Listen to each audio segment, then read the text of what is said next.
The main reason I wanted to be a part of this film was to work with Nichols. You know, he was someone who I'd admired for a very, very long time. So when I initially got the script sent through with his name attached, you know, that was so exciting to me. And then, you know, kind of realizing that the script was based on a photography book and these people were real and, you know, set in the 1960s, 70s, about bikers, you know, that was extremely enticing.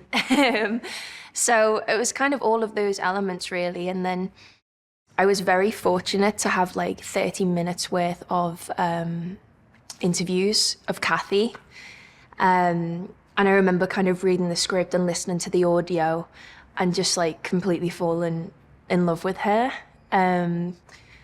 She's a very exuberant woman who says exactly what she thinks. And she's an incredible storyteller. And I don't think she quite realizes how good of a storyteller she is. So, you know, when she narrates the film, she's kind of, you know, a lot of the story is told from her perspective, which I thought was really interesting. The photos are so beautiful, you know, you can't help but when you read that book, like, want to be a part of it. And I think what's so incredible about Danny is, you know, the kind of environments in which he's captured these people in. Like, with Kathy, I only had like three or two photographs of her, but there was so much that I could draw from those pictures and how, you know, you can see he's been observant and they're not aware that he's taken the pictures. And, you know, as an actor, an actress, when you're coming to do this and you're kind of trying to find every kind of little piece of information, there was actually so much that you were able to draw from the photographs. At the start of the film, we meet her and, you know, it's kind of split between present moment and past and voiceover, and she's speaking about the first time that she meets them. And when she meets them for the first time, like, she's disgusted by them and she's terrified of them, you know, she's like speaking about them having their belly buttons out and, like, you know, it's like a very kind of foreign environment for her. But then there's also the kind of excitement and the thrill of the unknown. And I think with Benny, there was kind of instant connection.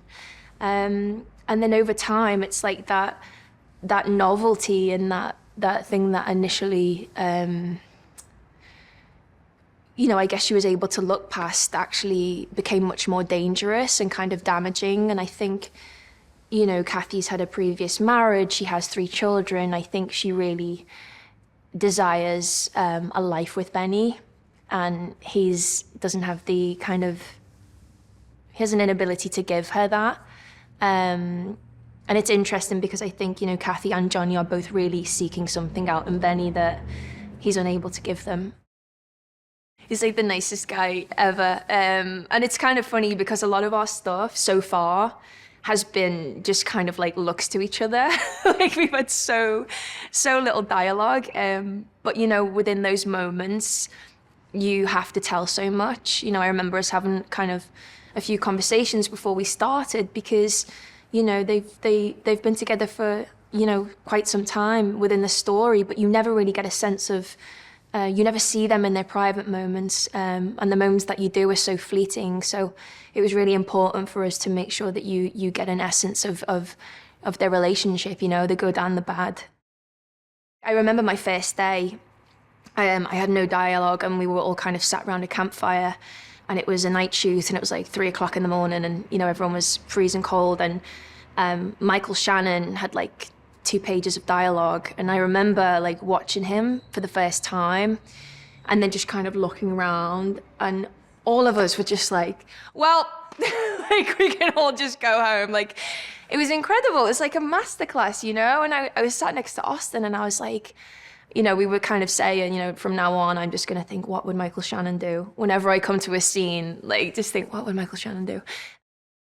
There was just something very kind of confident and unaware about the way she was always poised in images, which I loved, you know. There was no kind of self-awareness, and almost kind of masculine, but then still very feminine in that her hair's done and her nails, like, in she always had a red nail, and in a few of the images she was kind of checking them, and so there was kind of those beats that felt very clear and important.